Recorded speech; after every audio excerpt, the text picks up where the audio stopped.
Buenos días, hermanos, Dios les bendiga. Un gusto verles nuevamente en este primer día de la semana, que venimos aquí principalmente para adorar a nuestro Dios, para ser edificados en su palabra y a la vez también pues tener comunión los unos con los otros. Así que un gusto, hermanos, estar en este primer día de la semana, en el Día del Señor, para juntos adorar a nuestro Dios, hermanos. Es un gran privilegio, es un gran honor y es una gran bendición también, que desafortunadamente no todos lo pueden hacer. Algunos no pueden estar entre nosotros por cuestiones de enfermedad, como hay hermanas nuestras en la fe que desafortunadamente por cuestión de enfermedad no pueden estar con nosotros, ¿no? Pero seguimos orando a nuestro Dios, hermanos, para que pronto puedan estar nuevamente con nosotros en presencia, ¿no?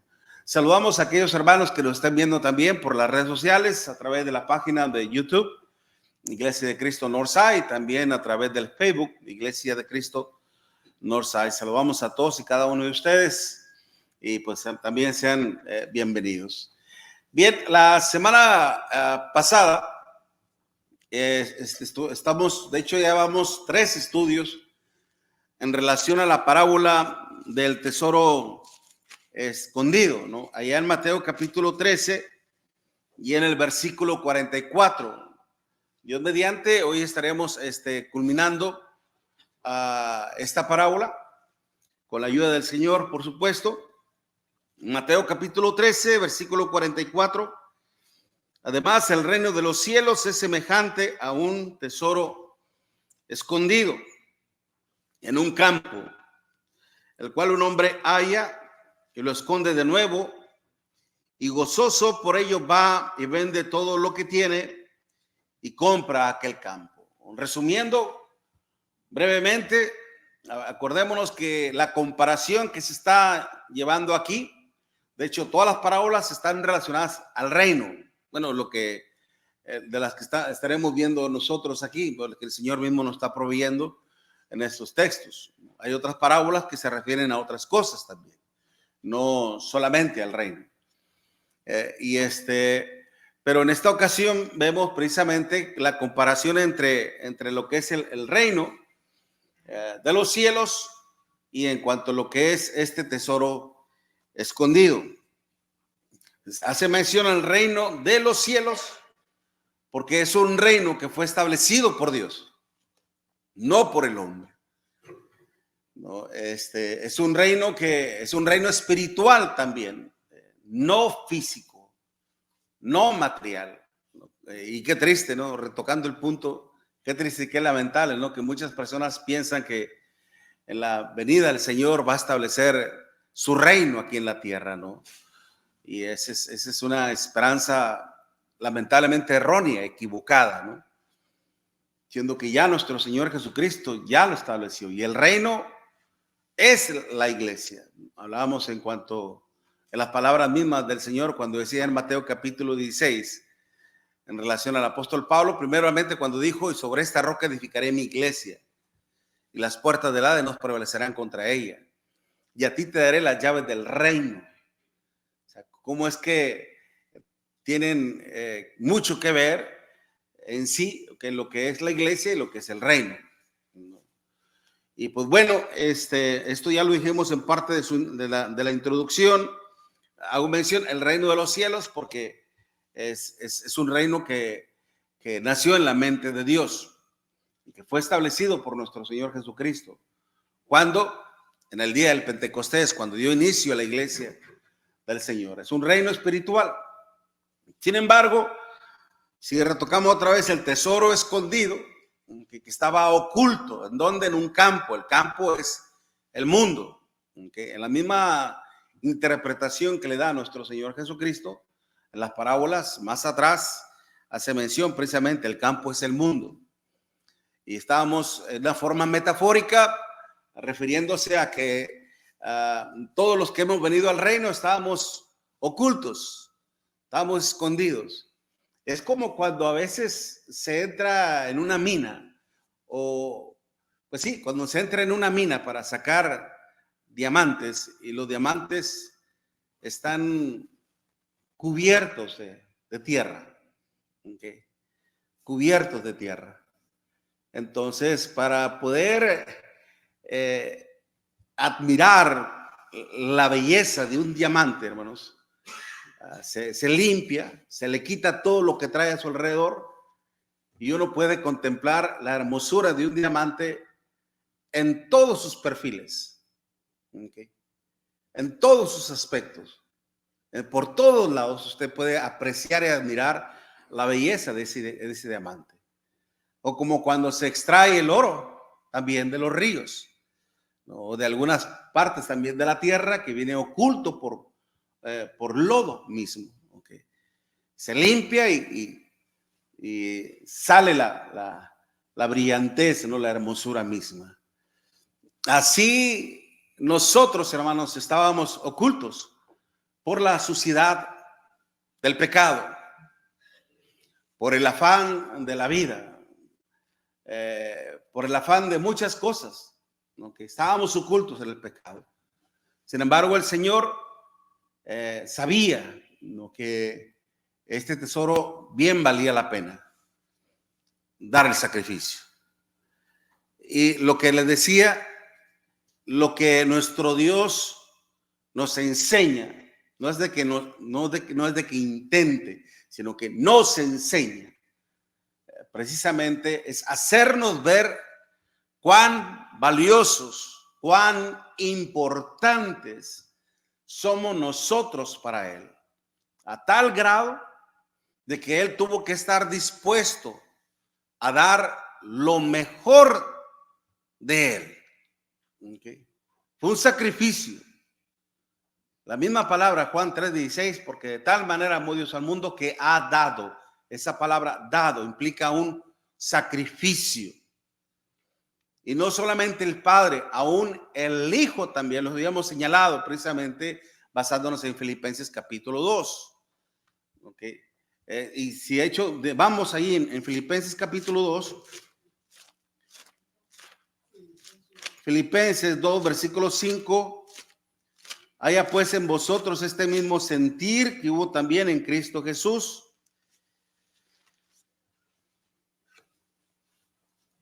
el cual siendo en forma de Dios no estimó el ser igual a Dios como cosa a que aferrarse, sino que se despojó. Ya explicábamos esa palabra, despojó a sí mismo, tomando forma de siervo, hecho semejante a los hombres, y estando en la condición de hombre se humilló a sí mismo, haciéndose obediente hasta la muerte y muerte de cruz. ¿Se acuerdan lo que hablábamos en cuanto a lo que era la muerte de cruz? ¿Cómo fue que se originó esta forma tan cruel, tan despiadada de matar a una persona, de asesinar a una persona? Antes los empalaban en el sentido de que les atravesaban un tronco en la parte de un costado, la costilla o la espalda, y salía por los hombros, ¿no? A un lado del cuello.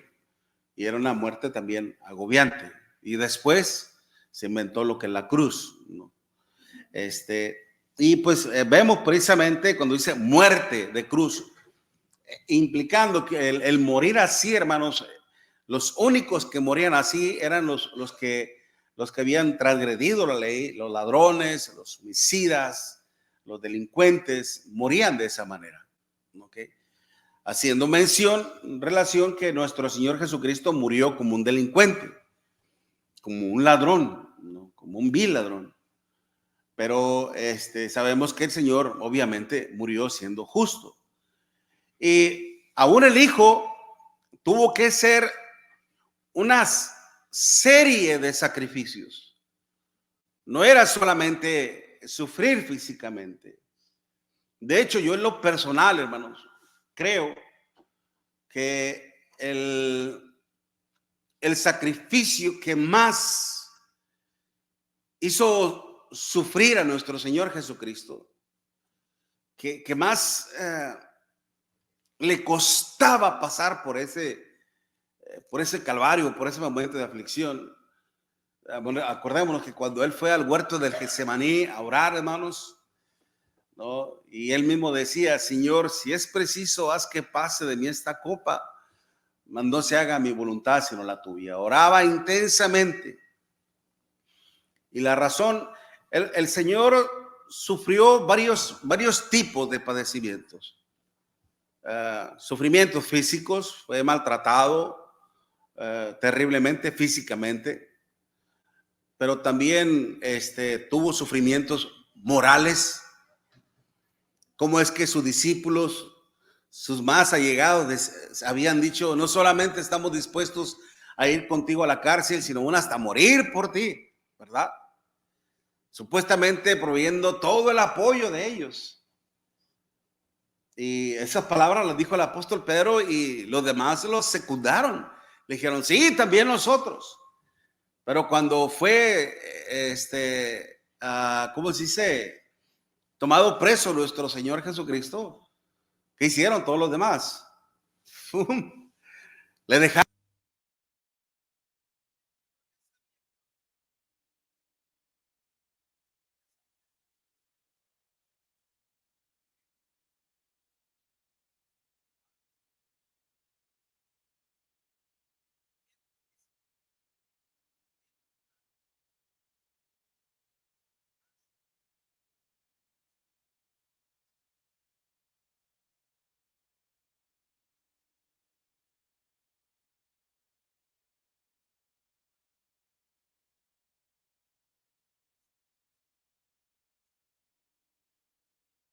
Parece muy bien, y esto es doctrina. Cuando nosotros participamos de la cena del Señor, no es para hacer mención en cuanto al evangelio de nuestro Señor Jesucristo. Específicamente no es en cuanto a eso, sino lo que nosotros tenemos que recordar es precisamente la muerte de nuestro Señor Jesucristo. ¿Okay? Cuando Pablo precisamente decía: porque yo he recibido lo mismo, como dicen, y vaya que lo leemos constantemente en 1 Corintios capítulo 11, versículo 23, porque así mismo recibí lo que Cristo os ha enseñado, que el Señor Jesús, la noche que fue entregado, tomó pan y habiendo dado gracias, lo partió y dijo: esto es mi cuerpo que por vosotros es partido. Haced pues esto en memoria de mí.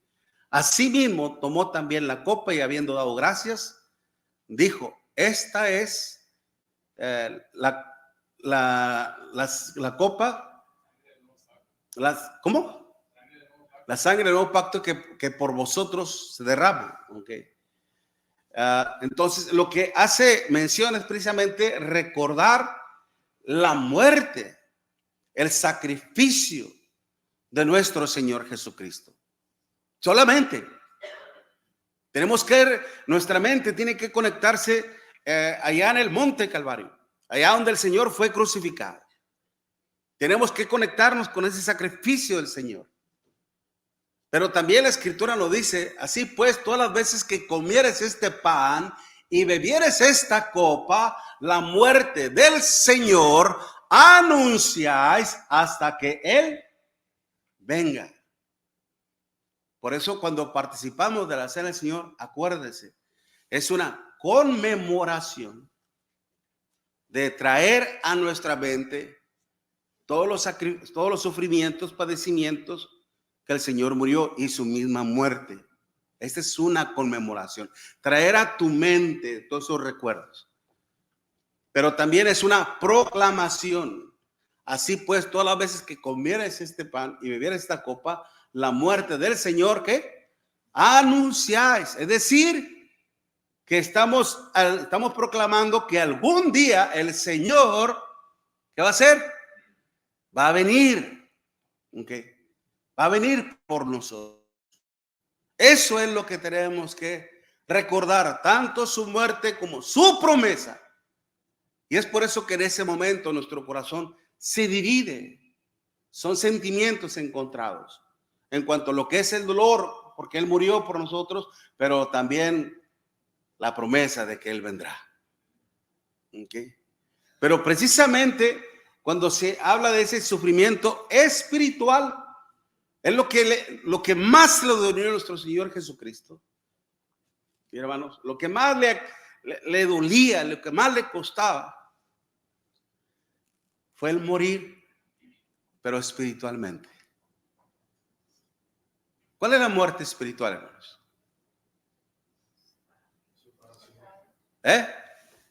La separación de Dios con el hombre. Y esto solamente se puede llevar a cabo mediante ¿qué? El pecado. ¿Okay? Efesios capítulo 59, versículo del 1 en adelante.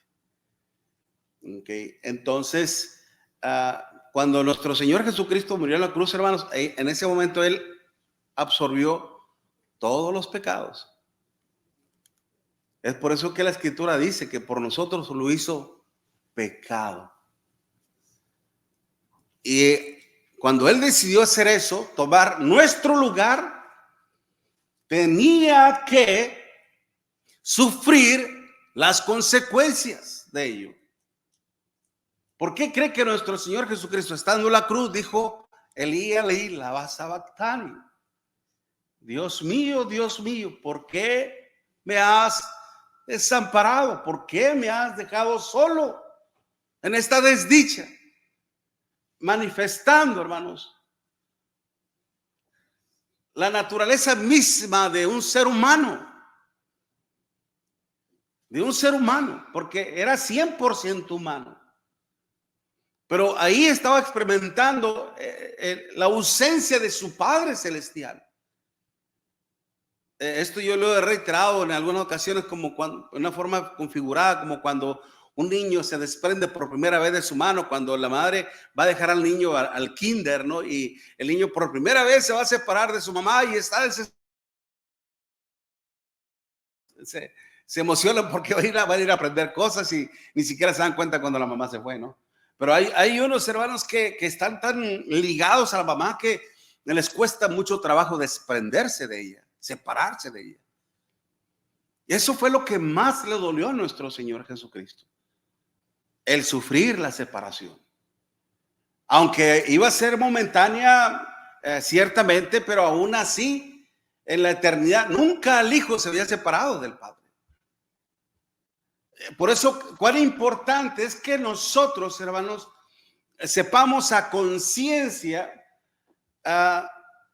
todo lo relacionado al sacrificio que tuvo que hacer tanto el Padre como el Hijo para que usted y yo pudiéramos alcanzar la salvación, para que usted y yo pudiéramos ser parte del reino de su amado Hijo Jesucristo. Por eso a mí me cuesta trabajo oír que la salvación es gratis. No es gratis. No es gratis. Tuvo un alto costo. Y de hecho, por eso mismo también a nosotros entonces, por ejemplo, si nosotros hemos visto a través de esta parábola cuán importantes, cuán valiosos somos para Dios y lo que Dios tuvo que dar, que sacrificar para que nosotros nos convirtiéramos en ese especial tesoro. El Padre tuvo que hacer lo que Él tenía que hacer, el Hijo también. Y nosotros no tenemos nada que hacer. No, basta con que creas que Jesús es tu Salvador y eres salvo. Mira, nomás así de papita. Así de fácil, a eso me refiero. Así decimos en México, de papita. ¿Fácil? No, mire, ahí mismo en Filipenses, capítulo 2, o sea, si usted y yo hemos entendido con toda claridad que la salvación tuvo un alto costo y que el Señor lo dio por amor a vosotros, por amor a vosotros.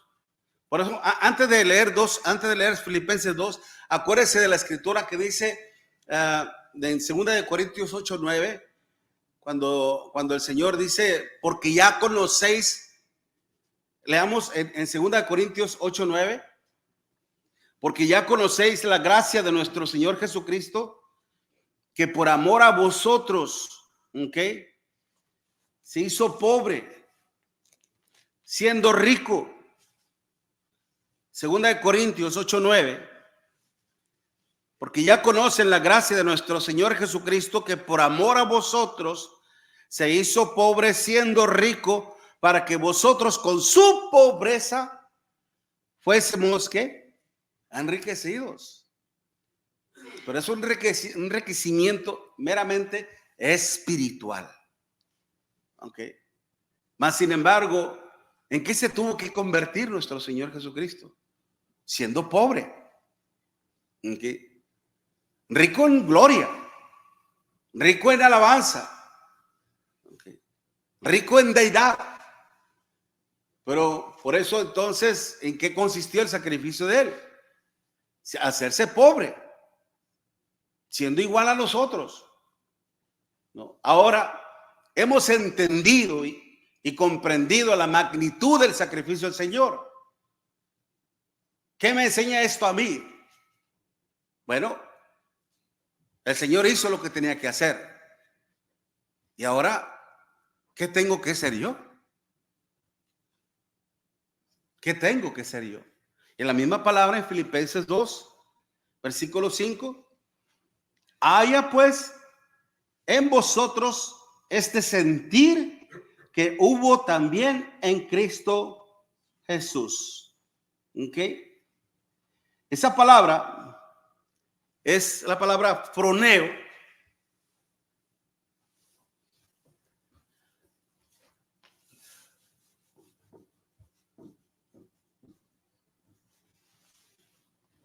¿Ok?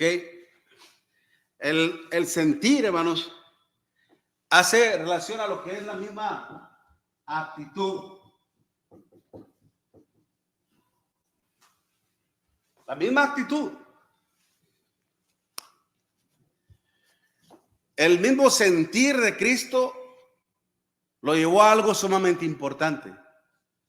Acordémonos, por ejemplo, lo que, por eso viene más adelante, donde él dice, porque es Dios quien produce el querer como el hacer.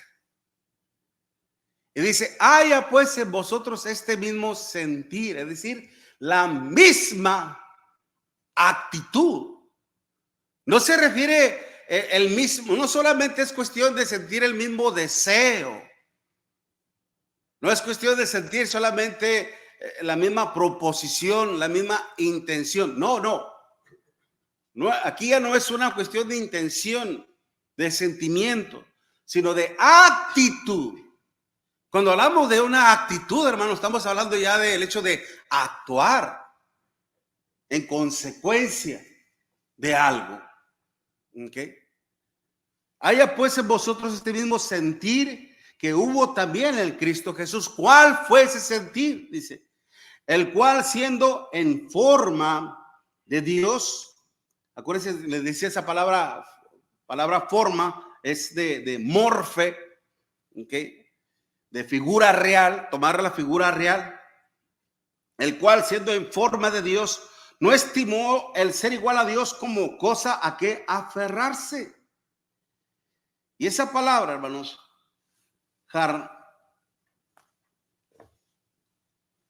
harpagmos,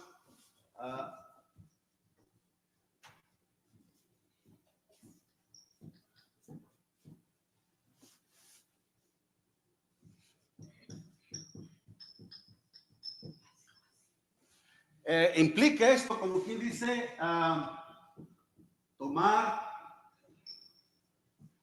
algo por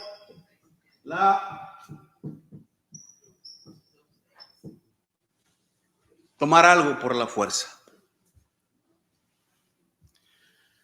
Ok.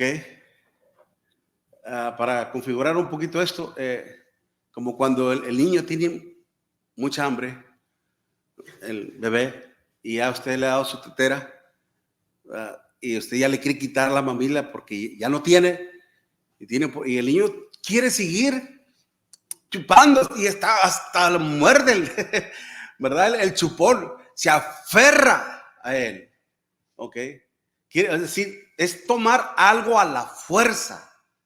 Es como quien dice, poseer algo violentamente. ¿Sí me explico, hermanos? Okay. Tomar algo pero usando fuerza ya implica una violencia, implica una resistencia.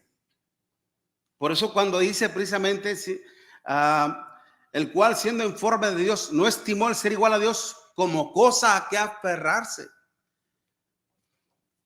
Y la idea es porque precisamente lo que viene más adelante, sino que se despojó a sí mismo. Hablamos de esa palabra, el hecho de despojarse, el hecho de vaciarse, indicando así que él se desprendió de su deidad para venir a ser 100% humano, igual que usted, igual que yo.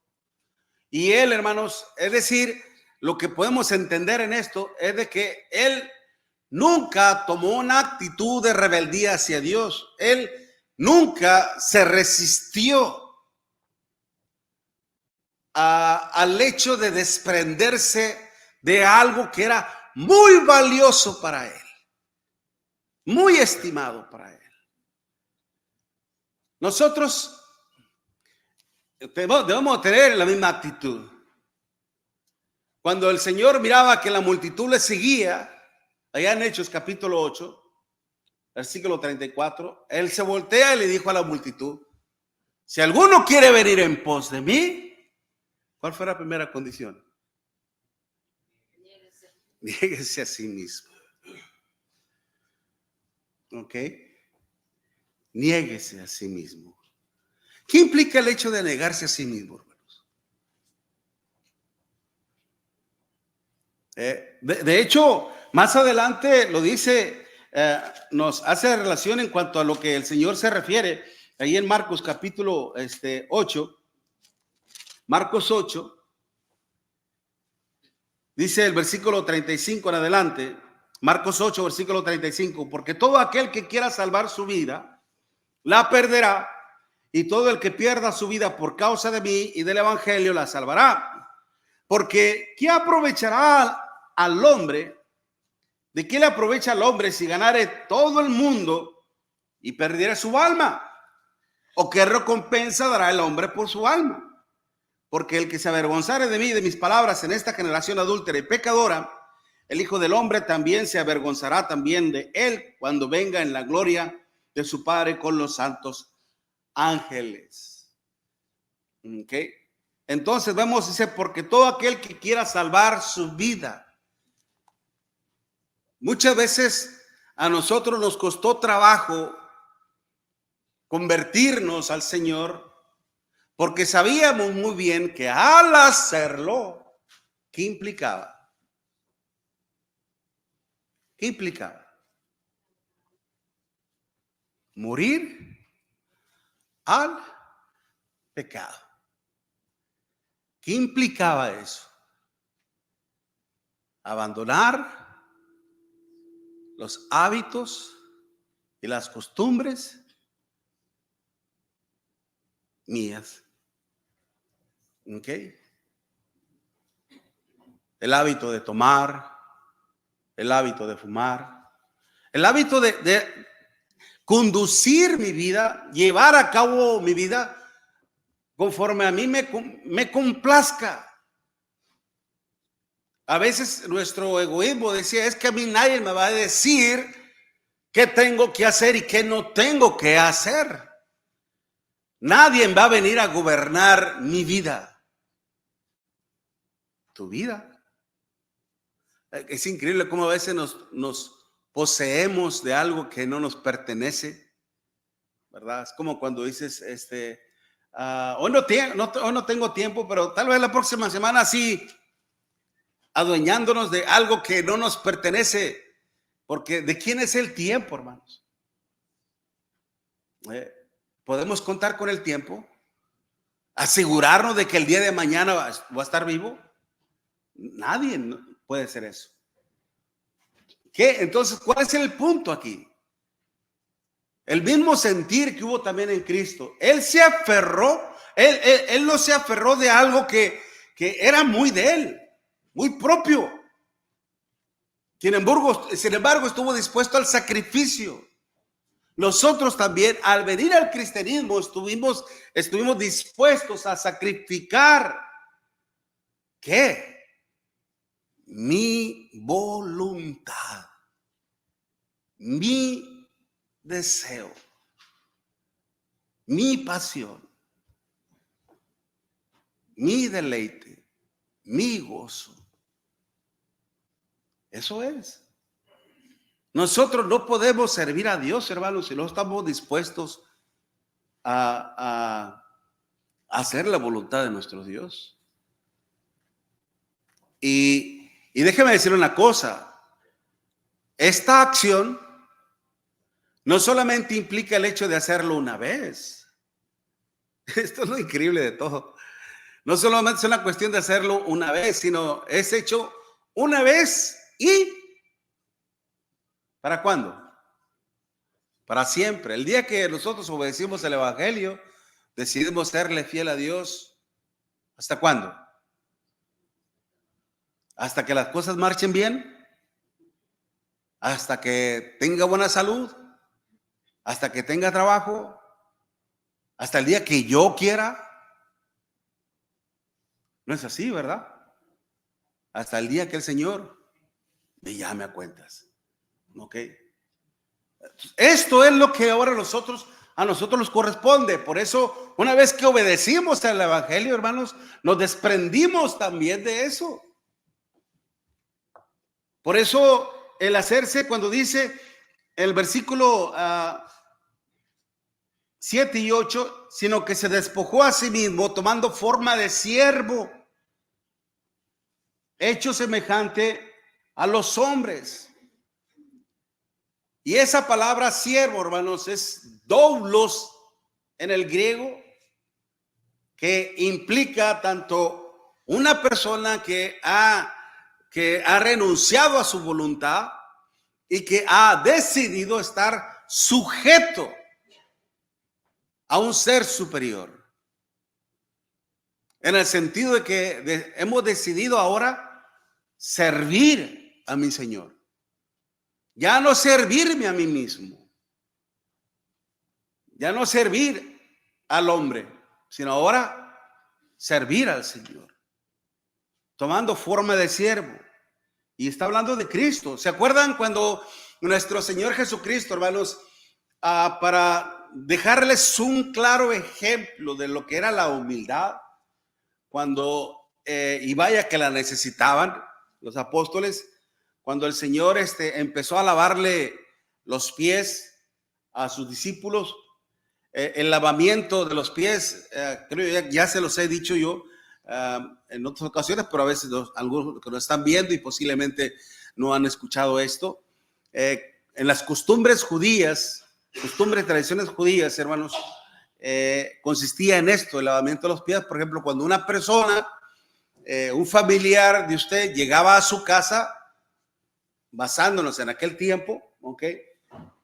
Un familiar, un conocido llegaba a su casa y usted, como gesto de amabilidad, si usted tenía, como gesto de amabilidad, si usted no tenía un esclavo, un sirviente, lo que usted hacía era ponerle agua en un librillo o en una tina, ponérsela al que lo acaba de visitar y que él, la persona, se lavara los pies. Era un gesto de hospitalidad donde la persona se refrescaba, se aliviaba por haber caminado un largo trayecto. ¿Okay? Entonces para él era un alivio. Pero si yo no tenía un sirviente, un esclavo, yo lo que hacía nada más era acercarle el lebrillo con agua y que él se lavara los pies. O si yo tenía un sirviente, si yo tenía un esclavo, yo le decía a mi esclavo, trae agua en un lebrillo, en una tina, y ve con él y lávale los pies. Lávale los pies. Iba el esclavo con el agua en el lebrillo, le tomaba los pies, le lavaba los pies. ¿Ok? Y repito, era un gesto de hospitalidad. Por eso cuando el Señor llegó con el apóstol Pedro, El apóstol Pedro sabía muy bien qué implicaba todo eso. Y es por eso que le dijo, no, Señor, no, conmigo no. A mí no me vas a lavar los pies, no, conmigo no vas a tomar la postura de un esclavo, decir, tú eres el Hijo de Dios. ¿Cómo es posible que hagas esto? Tú eres el Hijo de Dios. No, Señor. Cuando el Señor le dijo, si no te lavaré los pies, no tendrás parte conmigo, Pedro. Ay, la torre. Órale. No, pues si es así, pues Señor, todo, ¿verdad? Ya hablando de una forma de exageración, hipérbole, en el sentido de decir, no, pues yo quiero tener todo que ver contigo en la cuestión de lo espiritual. Entonces, cuando Pedro se puso en esa posición y el Señor le dijo, si no te lavares, no tendrás parte conmigo. No vas a tener nada que ver conmigo en mi ministerio. Y Pedro respondió, bueno, Señor, todo entonces. Y el Señor le dijo, lo que hago ahorita no lo vas a entender, pero lo entenderás después. Mas, sin embargo, nuestro Señor Jesucristo, siendo el Hijo de Dios, al ceñirse la toalla, al prepararse, hermanos, Él les estaba dejando un perfecto ejemplo de lo que era la humildad. La humildad. ¿Qué es humildad? ¿Qué es para usted la humildad? Esta palabra proviene de la palabra que es tapeinos.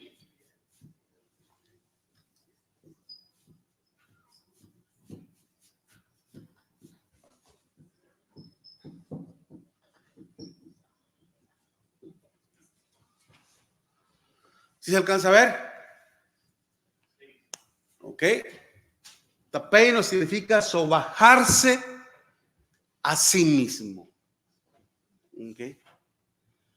En el tiempos aquellos, hermanos, donde salía el rey de su palacio y desde el político más alto hasta el más insignificante, todos, ¿qué era lo que hacían? Cuando salía el rey, ¿qué era lo que hacían todos? De rodillas, ¿ok? De rodillas ante la suprema autoridad. ¿Okay? Es sobajarse, precisamente, inclinarse ante un ser gobernante, mayormente ante un ser supremo. En este caso, nuestro Señor Jesucristo dice que se humilló a sí mismo, primeramente, siendo el Hijo de Dios. Él lo dijo, ¿cómo es posible yo siendo el Hijo de Dios tenga que hacer esto? No solamente eso hizo, aún más todavía. Y nosotros precisamente, hermanos, tenemos que tener la misma actitud, que era lo que decía el Señor ahí en Mateo capítulo 11, versículo 28 en adelante. Cuando decía, venid a mí todos los que estáis trabajados y cargados, y yo os haré descansar. Llevad mi yugo sobre vosotros y aprended de mí, que soy ¿qué? Manso y humilde de corazón, y hallaréis descanso para vuestras almas, porque ligero es mi yugo. ¿Porque qué? Porque ligera es mi carga, mi yugo, ¿ok? Entonces, precisamente entonces, aprended de mí. Manso implica docilidad y humilde de corazón. ¿Qué implica eso? La humildad, hermanos, no es una cuestión externa, sino más que todo es una cuestión interna, de pensamientos, de emociones, de sentimientos sencillos y buenos delante de nuestro Dios. Démonos cuenta que al hacer eso, no solamente vamos a renunciar a lo que más me complace, a lo que más me deleita, a lo que más me goza, sino aún todavía tengo que renunciar a mi propio egocentrismo, porque antes decíamos, primero yo, y luego yo, y al último yo, y siempre voy a ser yo. Más ahora, ¿dónde quedó ese yo-yo? No sé con el que jugábamos, estábamos chiquillos, ¿verdad? ¿Qué es lo que decía el apóstol Pablo en Gálatas capítulo 2, versículo 20? Con Cristo estoy juntamente crucificado. Y ya no vivo yo. ¿Ok? Implicando así, hermanos, que cuando dice uno, ya no vivo. Ahora, ¿quién es el que vive? Ahora es Cristo. Y realmente esta labor, hermanos, este sacrificio nos costó trabajo antes de venir al cristianismo. Y lo más triste del asunto es de que a veces nos puede seguir costando aún siendo cristianos. Porque a veces le damos más prioridad a nuestras necesidades, a nuestras comodidades, a nuestros placeres, que a Dios. Poniendo así en evidencia, hermanos, nuestra duda, nuestra incredulidad delante de nuestro Dios.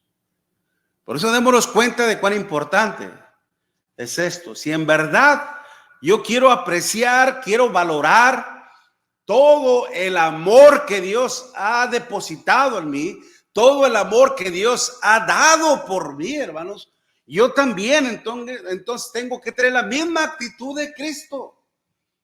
Obrar como Él obró. Por eso mismo el apóstol Pedro lo decía en 1 Pedro capítulo 2, versículo 21, que Él nos ha dejado un ejemplo para que sigamos sus pisadas. Él estuvo también dispuesto a desprenderse de lo que más amaba. Él también tuvo que estar dispuesto a humillarse a sí mismo, a sobajarse a sí mismo, aún para con su Padre.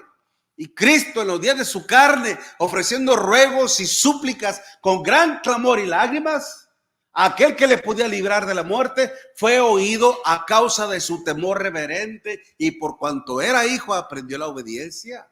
Y vino a ser autor de eterna salvación para los que le obedecen. Hebreos capítulo 5, versículos 7 al 9. Mire lo que tuvo que hacer. Y es lo mismo que tengo que hacer yo. Renunciar a lo que me estorba. Sobajarme, humillarme a mí mismo delante de mi Padre para poderle servir. Y sobre todo, hermanos, morir. ¿Te acuerdas de ese himno que cantábamos, hermanos? Oh sí, yo quiero. ¿Cómo dice la primera estrofa? Oh sí, oh sí, yo quiero vivir con Cristo. Oh sí, yo quiero. No, pero ¿cómo dice la primera estrofa? Oh sí, yo quiero andar con Cristo. Oh sí, yo quiero vivir con Cristo. Oh sí, yo quiero. Cantamos así, ¿verdad? Porque ¿qué es lo que dice? Y no todos queremos morir. Es el problema, ¿verdad? Omitimos esa palabra, la que si fuera por nosotros la quitamos, ¿no? Morir. El Señor estuvo dispuesto a morir en la cruz. Okay. Sacrificando todo. Y todo por amor a nosotros. Lo maravilloso de esto, hermanos, es de que cómo es que nuestro Dios, el Padre, por su amor a nosotros, nos puso en primer lugar. Antes que su propio hijo, mi hermana. Antes que su propio hijo, te puso a ti y a mí en su mente. Pensó en ti y en mí en su mente antes que su hijo. Y lo mismo el hijo también. Lo puso a usted y a mí antes que su padre. Es por eso que fue a la cruz. Lo puso a usted y a mí. Y tuvo que estar dispuesto al sacrificio. Acuérdese lo que le dijo en la ocasión. Lo que Dios nos pide, Él ya lo hizo. Lo que Dios nos pide, Él lo hizo. Si Él nos dice, mas buscad primeramente el reino de Dios y su justicia, y todo lo demás vendrá por añadidura. Buscad primeramente el reino. La palabra clave ahí, ¿sabe cuál es? Primeramente. ¿Okay? ¿Por qué? Porque Dios los buscó primero a usted y a mí. El Hijo ¿a qué vino? A buscar y a salvar lo que se había ¿qué? Perdido. El punto es, ¿estaremos dispuestos, hermanos, a hacer lo mismo que hizo el Señor? Demostrarle así a nuestro Padre Celestial que realmente le amamos, tal vez no con la misma intensidad, ¿no? Tal vez no con el mismo amor sacrificial, pero muchos lo hicieron, hermanos. En los primeros días del cristianismo, muchos estuvieron dispuestos a morir siendo devorados por leones hambrientos en el Coliseo Romano. Muchos, por mantener su fe en el Señor, hermanos, estuvieron dispuestos a morir siendo como antorchas humanas en el palacio del emperador Nerón. Muchos, hermanos, fueron mutilados terriblemente, sufrieron cosas terribles en los primeros días del cristianismo. Fueron despojados de todas sus pertenencias y todo. Mismo el Señor nos habla allá en Apocalipsis capítulo 3, nos habla de Antipas, mi testigo fiel, el cual murió. Y demostrando así que su amor a Dios estaba por encima de todo. El punto es,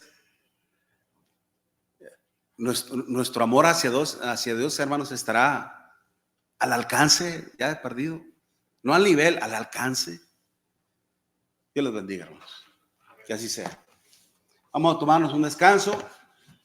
Tenemos visitantes entre nosotros, vemos aquí familia, ¿verdad? En la fe. Ya tenía bastantes que no las miraba. Bienvenidas, da mucho gusto tenerla entre nosotros. Okay. Y acerquémonos para felicitar, para darle la bienvenida y bienvenidos a todos los que nos están visitando también. Dios les bendiga grandemente. Tomamos un receso, luego regresamos a la adoración a nuestro Dios.